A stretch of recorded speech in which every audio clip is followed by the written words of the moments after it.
Daily we have ups and downs with this global pandemic and conjecture about when life might ever return to normal. We get excited, then we get depressed. Our hopes are lifted, then they're dashed. We have good days, then we have poor days.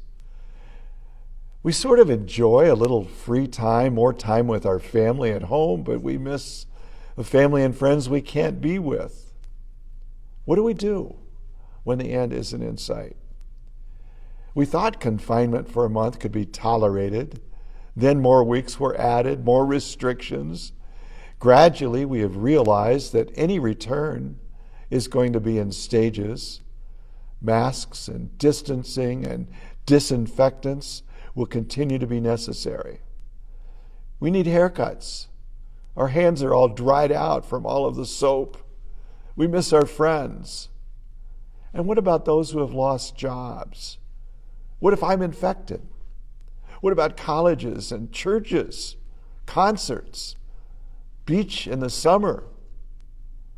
What do we do when the end isn't really in sight?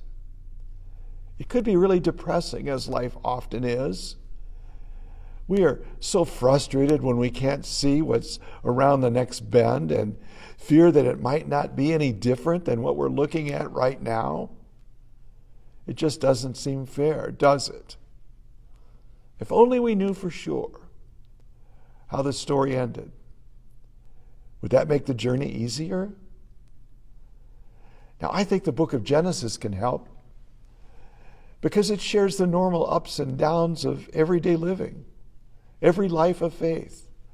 Genesis is a book of journeys, and in many ways it mirrors what we face daily, especially in this current time of confinement, confusion, and fear. Take, for example, the story of Joseph. His life had been so comfortable, so easy. He was on top of the world, Dad's favorite.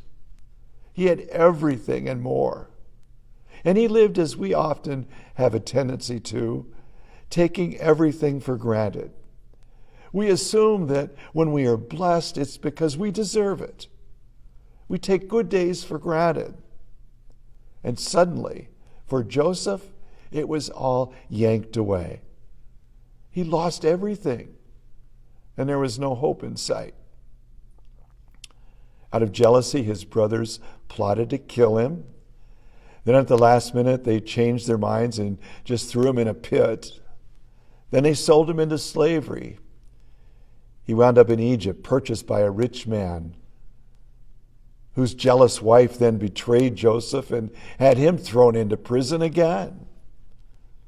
He helped a fellow prisoner escape, and that prisoner didn't return the favor.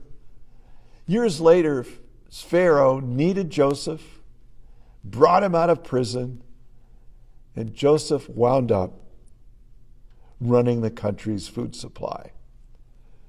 Then, in a remarkable irony, during a worldwide famine, his brothers came looking for food, and Joseph was the one who decided whether they would live or die.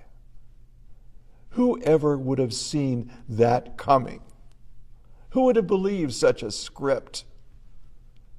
Well, throughout Genesis, as in our lives today, the only constant is God and His love. The characters in Genesis were just as imperfect as we are.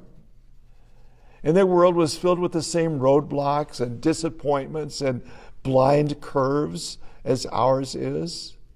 They asked the same question that we ask today. What do we do when the end is not clearly in sight?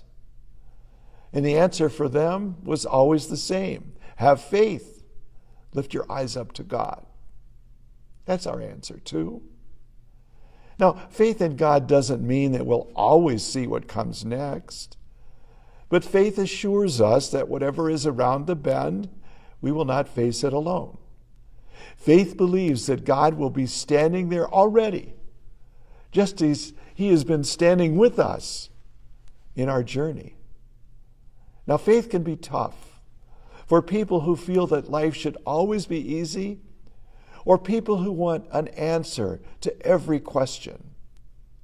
But that is why faith is such a precious gift, because it's a surrender of my control and instead trust that God is with us. And whatever is around the bend, and however long it takes to get there, we will be protected, loved, guided, and safely brought to a land and a time of perfect peace. The message of Genesis is perfectly completed in the Gospels.